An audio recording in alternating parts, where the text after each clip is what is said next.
antes de empezar, una rápida encuesta. ¿Quiénes sois vosotros? ¿Quiénes sois estudiantes? A ver, levantad la mano tanto como podáis. ¿Quiénes sois estudiantes? Muy bien. ¿Quién es profesor de universidad? Vaya. ¿Quién trabaja en marketing? Muy bien. ¿Y quién trabaja en analíticas web?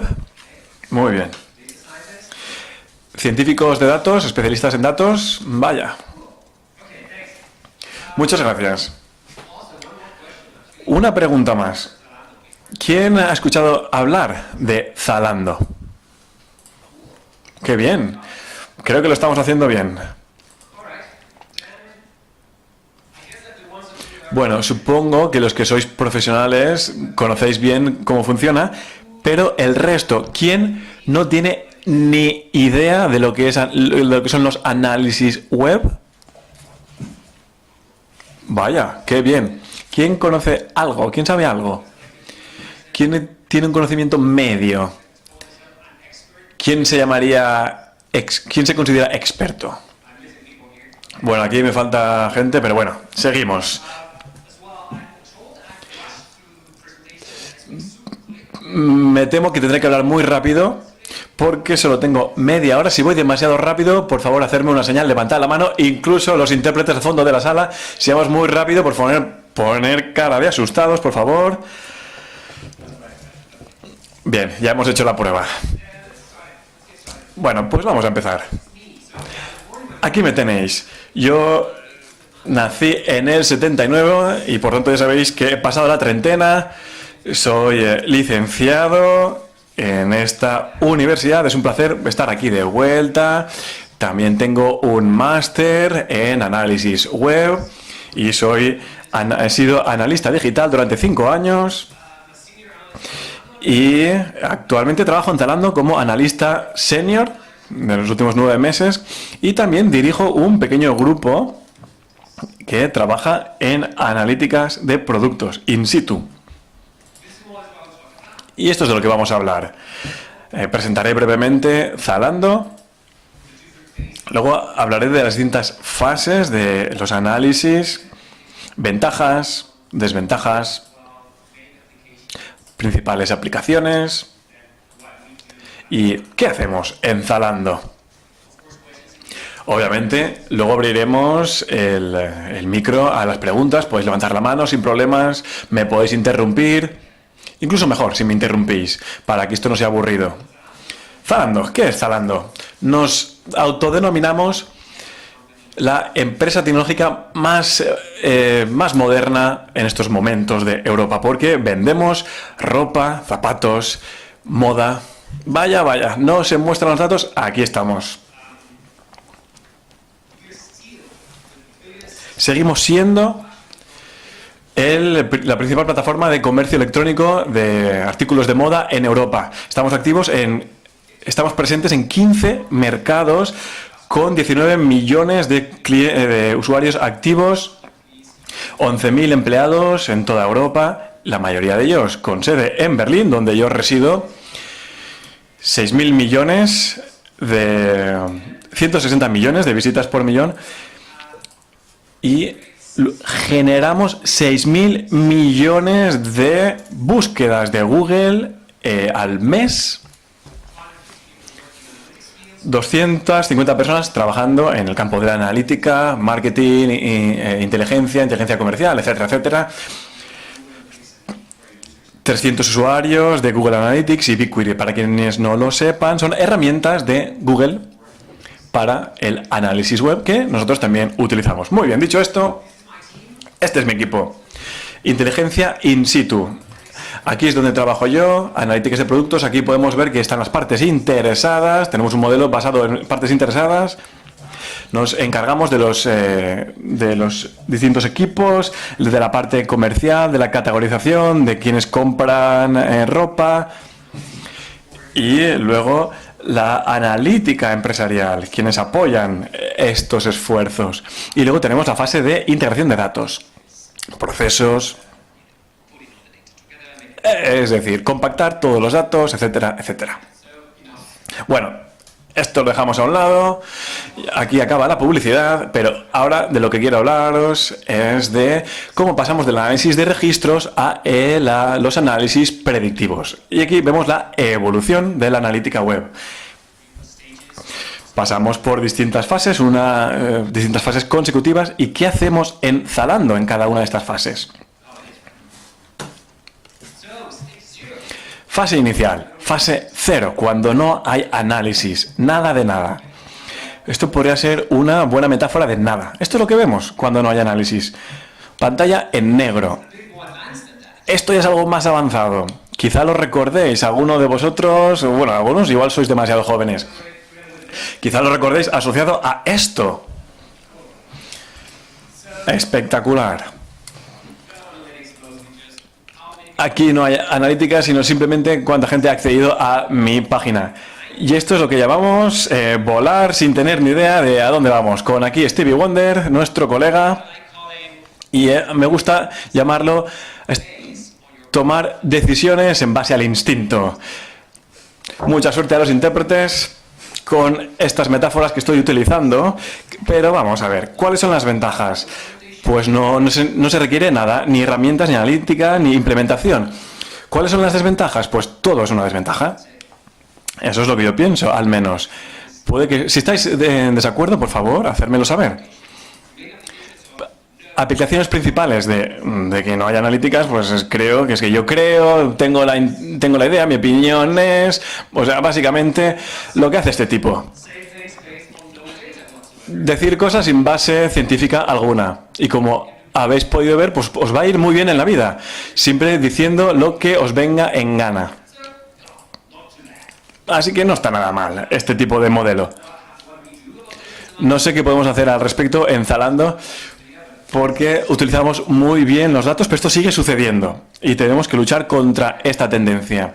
Luego, la siguiente fase en la evolución de los análisis son los análisis en el lado del servidor, que podemos decir es el principio.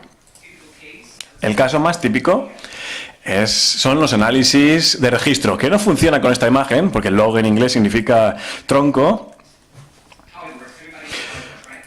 Todos saben cómo funciona esto. Aquí tenemos lo que denominamos Internet, TCP/IP, solicitudes, respuestas, clientes, intercambio de información, etcétera, etcétera. Toda esta actividad, todo esto ir y venir de datos entre servidores y clientes, pues se almacena en los archivos de registro.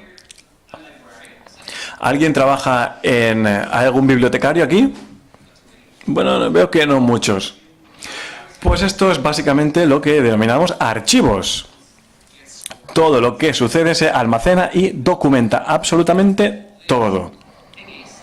Y todas estas cositas que almacenamos se pueden procesar y almacenar en una herramienta de analítica de base de datos. Y también se pueden generar informes al respecto.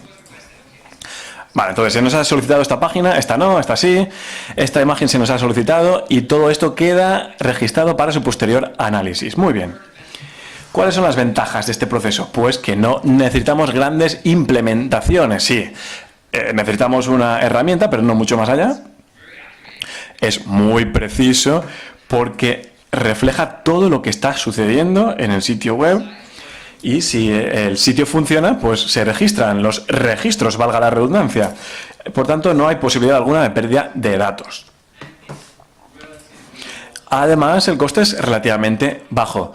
Se puede invertir mucho dinero en personas, en recursos humanos, en el procesamiento y en capacidad de procesamiento, pero el coste es relativamente bajo. Desventajas. Esto es para mí lo peor. Un registro por servidor. Imaginemos una empresa como Zalando que puede tener centenares de servidores para nuestro sitio web, pues cada servidor tiene su registro. Imaginaros qué esfuerzo supone combinar todos estos registros de cada servidor, compilarlos y llegar a conclusiones. Pues no nos sirve, no es muy agradable, la verdad. Necesitamos mayor consolidación y luego tenemos proxies, rastreadores, bots, y esto afecta a las mediciones. No sabemos si es un bot, un robot automático el que está sucediendo la página o si es un rastreador. Y entonces las proxies, los equipos proxy pueden afectar y no hay forma fácil de excluir todo ese tipo de tráfico que no son personas reales, por así decirlo. En términos generales, no podemos hacer un seguimiento de los datos de cliente, qué sistemas operativos, qué dispositivos utilizan, esto no lo podemos saber y, por supuesto, si el tráfico se genera en caché, pues no lo podemos saber. Si no se solicita desde el servidor, no queda ningún tipo de rastro digital. Muy bien. ¿Cuáles son las principales aplicaciones de los análisis de registros? Es excelente para la privacidad de datos. Queremos nuestros datos, nosotros los generamos, los procesamos, los almacenamos, nosotros los tenemos. Y por tanto, es muy útil para los análisis en lado de servidor. También es muy útil para la validación de datos. Cuando tenemos otra fuente de datos en la que no confiamos, pues queremos cotejarla y saber cómo es de válida, pues la comparamos con los datos en los que sí confiamos.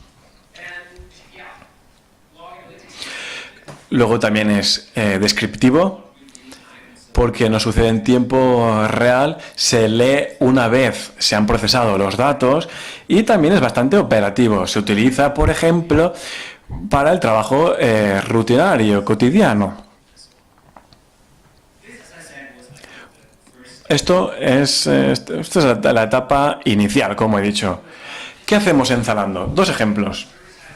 Primero tenemos análisis del lado servidor para dos casos. Primero, supervisión técnica. ¿Conocéis el microservicio, la arquitectura de microservicios? Bueno, en resumidas cuentas, nuestro sitio web está compuesto de micropartes. Por ejemplo, tenemos el motor de inicio de sesión, es independiente. Y luego tenemos otra página independiente. La página de productos también es independiente. Los servicios de checkout también son independientes, pero todo funciona conjuntamente. Esto significa que estos microservicios generan sus propios datos. Y estos son datos que podemos almacenar y mostrar. ¿Y por qué hacemos esto? Por dos motivos.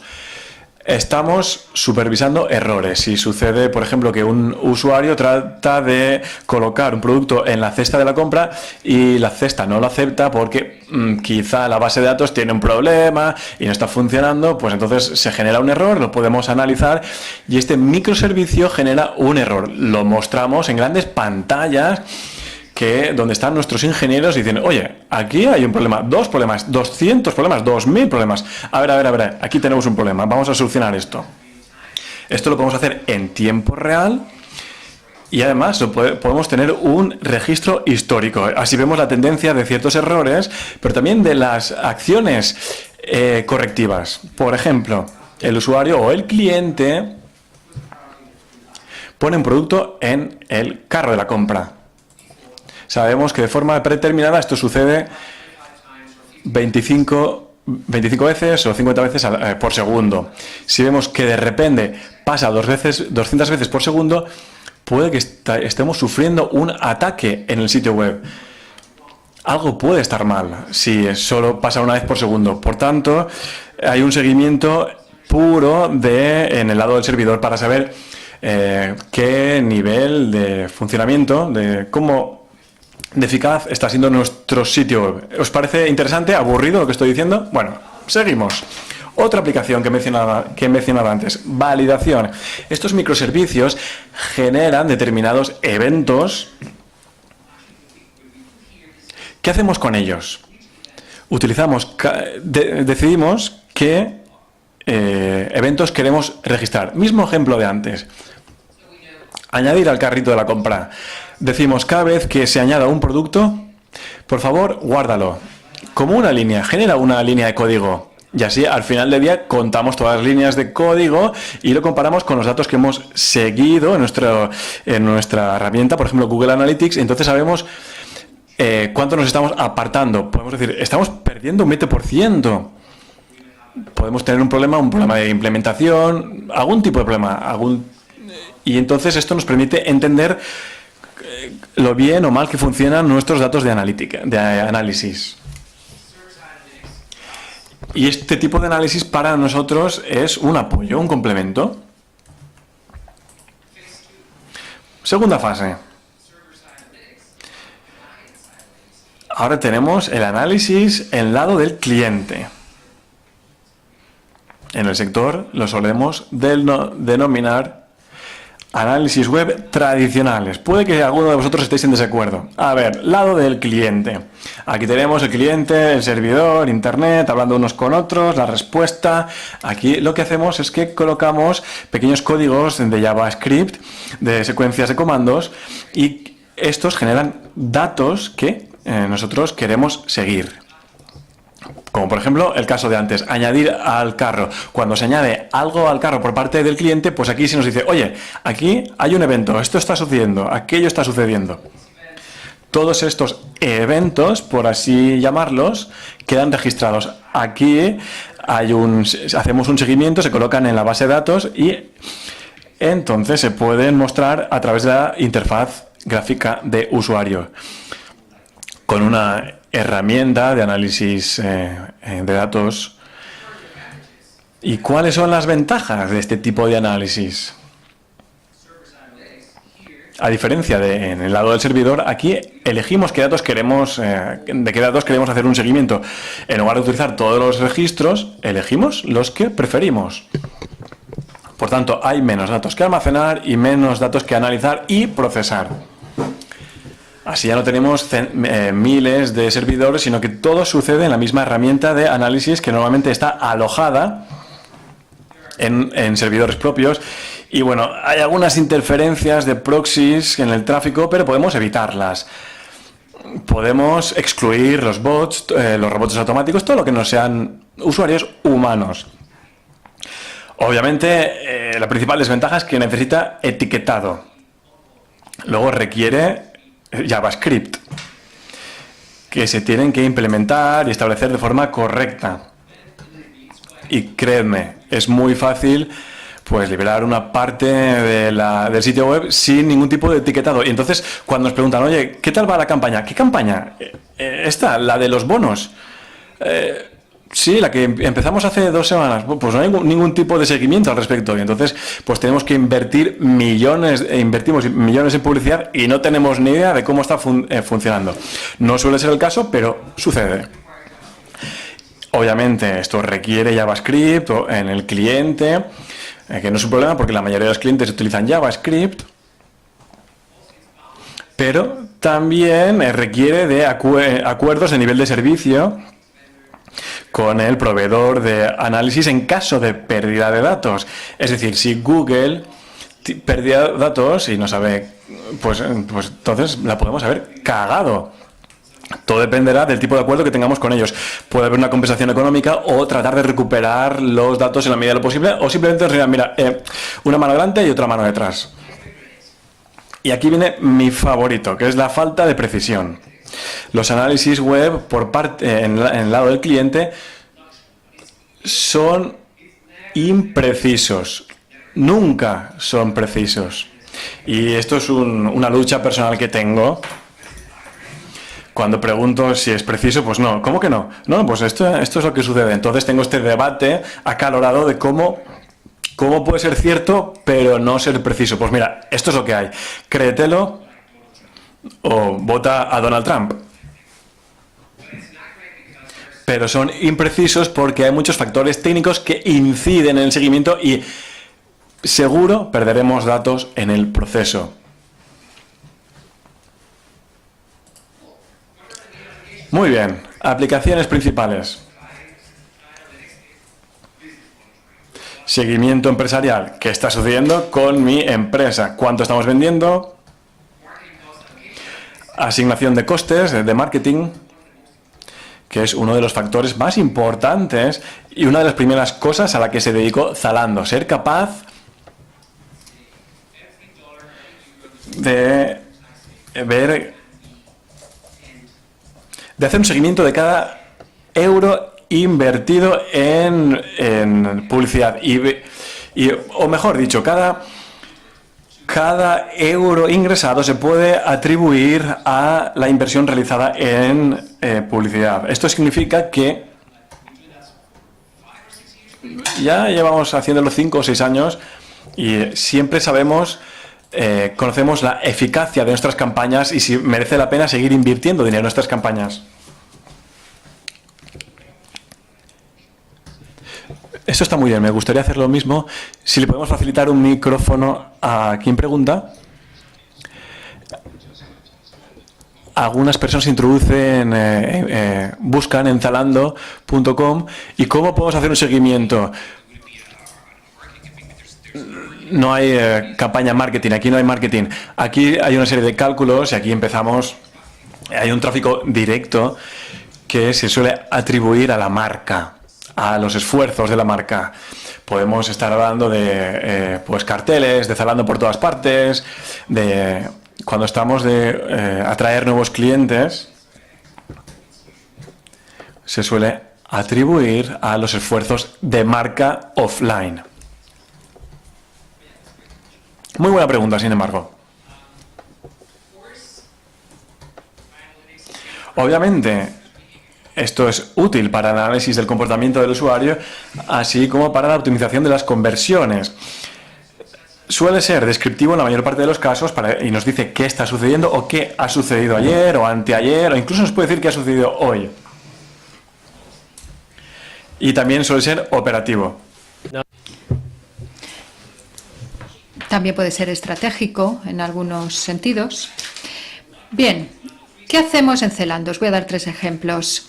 Optimización de marketing. La fabulosa idea, ¿no?, del sueño del cliente. ¿La conocéis, esa idea? El sueño del cliente, desde la primera visita hasta la compra, hay varios clics, ¿no? Hay todo un proceso que atraviesa el cliente. Solo podemos hablar de escasísimos casos, ¿no?, en el que en el primer instante el comprador compra. Magia. No, eso no sucede.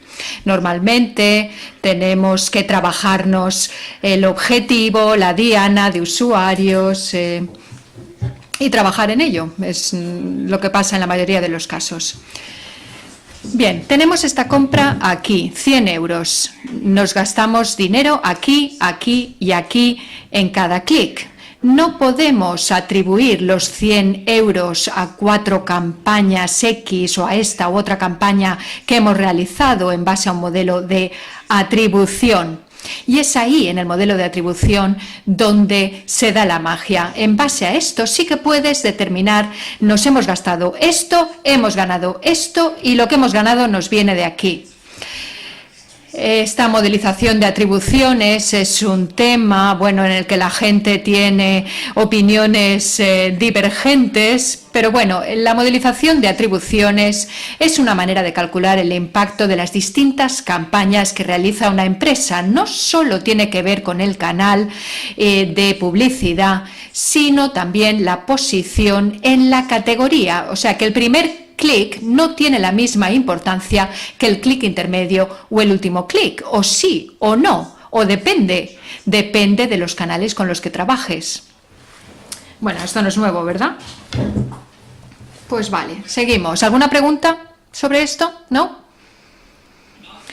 Otra cosa que hacemos con la analítica del cliente es el testing de sitio. ¿Habéis oído hablar de OST, testeo de sitio? Puede haber más de una versión del sitio web y entonces analizamos las versiones de manera individual para entender si estas diferencias que vemos entre las variaciones, aquí vemos que este grupo es mejor que los controles, determinamos si es verdad o no. O sea, estadística pura y dura. Os sorprenderá saber que estas estadísticas muchas veces se hacen de forma equivocada. ¿Alguna pregunta por ahora? ¿No? Pues sigo. No tan rápido. Otra cosa que hacemos es la analítica del engagement. Es parecido a la conversión de lo que hemos hablado. La conversión, la compra, optimizamos el sitio web para vender más. En este caso lo que hacemos es optimizar la página para atraer, para retener al usuario. para involucrarlo. Vemos, por ejemplo, que el usuario X interactúa en una sesión con el elemento A y el elemento B, mientras que el usuario Y en esta sesión interfiere con la B y con la C. O interactúa, perdón. Evidentemente hay muchos más usuarios, no solo el X y el Y, y realizan sus compras y sus procesos de compra en distintos momentos, mientras que estos usuarios, como vemos, tardan más en regresar al sitio web. Esto nos da una idea sobre qué utilidades, qué elementos son positivos para retener al usuario y para conseguir que vuelvan a nuestro sitio web. Es muy sencillo. Es algo que hacemos para optimizar. Evidentemente, no solo optimizamos de cara a las ventas, también optimizamos para retener. Otra cosa que hacemos con la analítica del cliente es apoyar a los jefes de categoría. En Zalando, el jefe de categoría es una posición, un puesto muy importante. Son los que compran los artículos, los que preparan las colecciones anuales, y es muy importante, puesto que determinan lo que vamos a vender. Si tenemos la moda adecuada, una selección de prendas adecuada, tendremos éxito. Si no, pues no lo vamos a tener. Una de las cosas que hacemos, por tanto, con la gestión de categorías es analizar las búsquedas en el sitio. Por ejemplo, quiero comprarme unas zapatillas Nike, unos vaqueros skinny, un sombrero, un bikini, etc. Todo esto lo rastreamos, no solo categorías específicas, sino también estilos.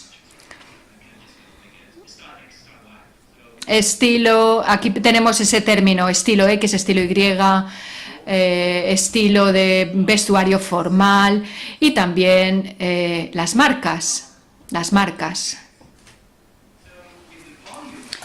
Con el volumen de la búsqueda podemos determinar la popularidad de un artículo o de una categoría con respecto a los clientes. Y no solo esto, con los CTRs, los click-through rates, es decir, cuántas de estas búsquedas acaban con un clic en el artículo, también nos aseguramos de que tenemos una selección adecuada. No se trata solo de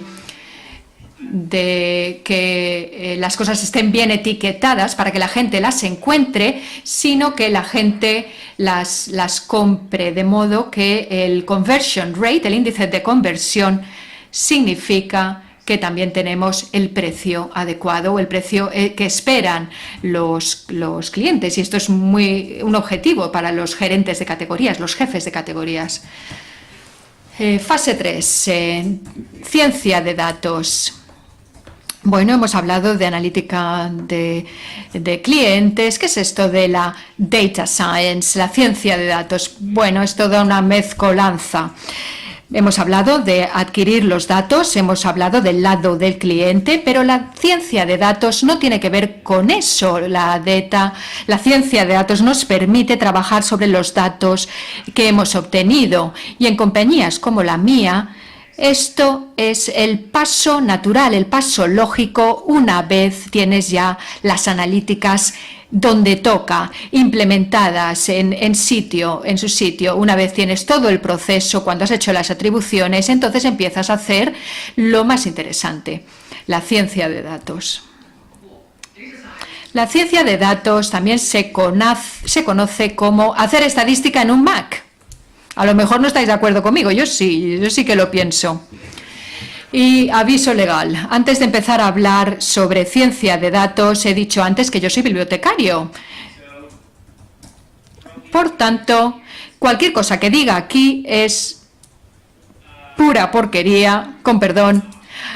Quizás sí, quizá no, y si es así, es una coincidencia. La ciencia de datos funciona más o menos así, más o menos, no seáis muy tiquismiquis. Bueno, podemos tener por un lado el servidor, por un lado el lado del cliente. Como hemos visto, procesamos los datos, los destripamos. ¿Qué significa esto de procesar, tratar? Pues modelizar, desplegar, visualizar. Esos son los pasos básicos: transformar, modelizar, desplegar, visualizar. ¿Estáis de acuerdo conmigo? ¿Me lo estoy inventando? No hay respuesta. Y dentro tenemos la predicción. Ya no hablamos de describir, sino de predecir en este caso. Predecir y prescribir, es decir, recomendar lo que tenemos que hacer. Esa es la principal diferencia. Esto es muchísimo más complejo que lo que hemos visto con los clientes. Ventajas, por supuesto, el gran potencial, no hay límite, no hay límite. Y es predictivo, nos ayuda a figurarnos lo que va a pasar en el futuro. ¿Cuáles son las desventajas? Pues que se necesitan muchos datos, pero muchos datos para poder hacer ciencia de datos per se. Y es intensivo con respecto a recursos, requiere de muchos recursos y además primero has tenido que aprender y necesitas a tipos y gente muy inteligente que trabajen en esto de manera continuada. En empresas como la mía, donde todo sucede de manera instantánea, rapidísimamente, todo se quiere para ayer, no siempre tienes esos recursos. Gente inteligente, disponible para trabajar en estos proyectos más a largo plazo. Aplicaciones principales. Hay muchas aplicaciones, por supuesto, segmentación de clientes, por muchas razones. Podemos hacer también predicción del valor del tiempo de vida. Podemos además calcular las probabilidades, podemos hacer distintos tipos de venta, cross-selling, upselling. Y podemos prever la demanda y detectar el fraude. Y aquí solo tengo unas pocas aplicaciones. ¿Qué hacemos en Zalando? 2 ejemplos, solo. No os quiero hablar de cosas más complejas porque luego me haréis preguntas que igual no puedo responder. Pero bueno, algo que hacemos muchísimo. Predicción, previsión. Modelización. Aquí tenemos un modelo de nuestras transacciones. A lo largo de 2 años, aquí tenemos la modelización de las transacciones, es decir, pedidos que nos hacen. Lo modelizamos y en base a esos modelos podemos prever, podemos hacer previsiones, predicciones de cómo van a funcionar, a venir las transacciones del próximo año. En paralelo, comparamos a diario los datos reales que rastreamos frente a las proyecciones para poder mejorar. De modo que, desafortunadamente también tenemos virus y bichitos informáticos y hay veces que nos piden que estimemos el impacto en los ingresos, en la facturación. Pero con este sistema es mucho más fácil de estimarlo, porque puedes decir, bueno, esperábamos tener esta cantidad de pedidos, pero en este momento hemos tenido este problema y el impacto sobre el valor ha sido este, lo podemos estimar. Por supuesto no es sencillo, ¿no? Porque cuando los clientes tienen problemas a la hora de realizar la compra y vuelven a intentarlo, no siempre compran al final, ¿no? Si no pueden la primera vez. No es un proceso tan sencillo. Pero bueno, el modelo nos permite prever, hacer estas estimaciones y rendir cuentas a los gerentes, ¿no? A quién tienes que castigar y a quién no. Es una manera de rendir cuentas también, ¿no? Sobre todo cuando tienes problemas informáticos. Otra cosa que hacemos es la predicción de la cancelación de clientes. Nuestros usuarios nos quieren, nos aman, pero puede ser que dejen de querernos, de amarnos. Y aquí podemos segmentar a los usuarios en base a sus características. Tenemos aquí distintos segmentos, segmento X, segmento Y, con distintas características, distintos rasgos, y así intentamos ver cuál es el índice de cancelación de clientes. Después de cuántas acciones, después de cuántos eventos o compras dejan de venir a nuestra tienda. Y con esto podemos estar en alerta. Por ejemplo, este grupo de usuarios está a punto de abandonarnos. Vamos a hacer, por tanto, una campaña especial. Vamos a enviarle una promoción, un descuento. Vamos a hacer algo porque así no nos van a abandonar. Básicamente, esta es la idea y es lo que hacemos. ¿Alguna pregunta?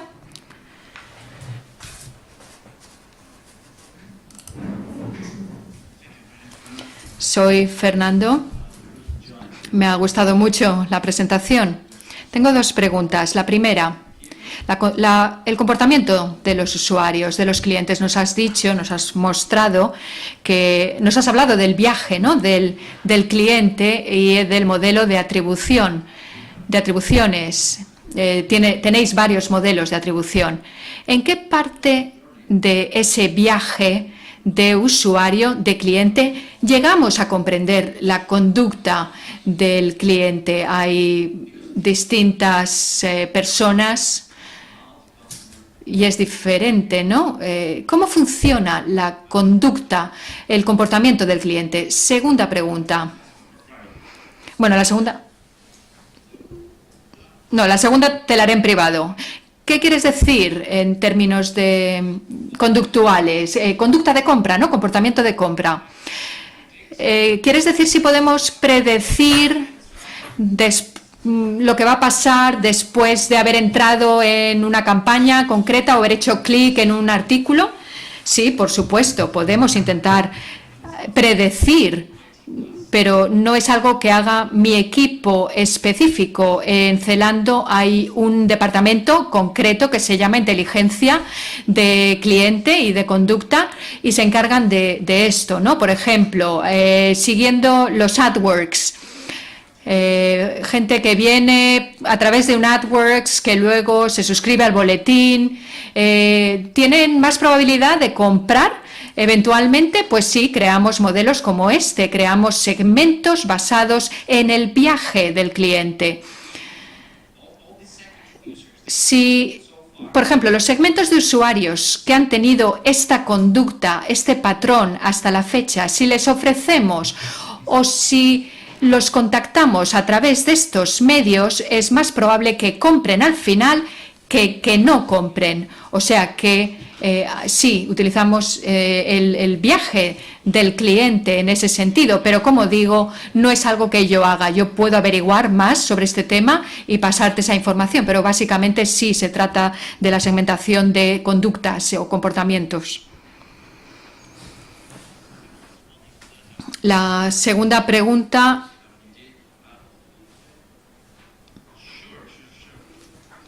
Micro, por favor. Sí, la tasa de cancelación de clientes. ¿Qué cifra? ¿Qué número?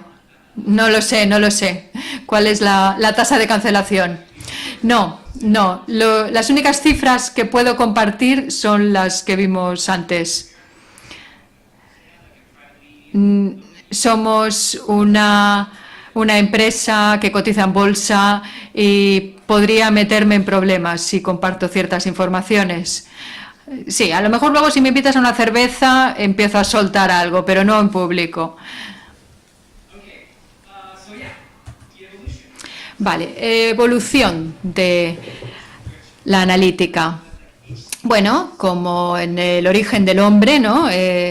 Y el origen de las especies, tenemos estas diapositivas. Hay un momento en el que ha coexistido diferentes especies, pero bueno, la idea es encontrar la herramienta adecuada para el propósito adecuado. No te pones el ordenador, ¿no?, ahí detrás como este chico. ¿Alguna pregunta más? Muchas gracias.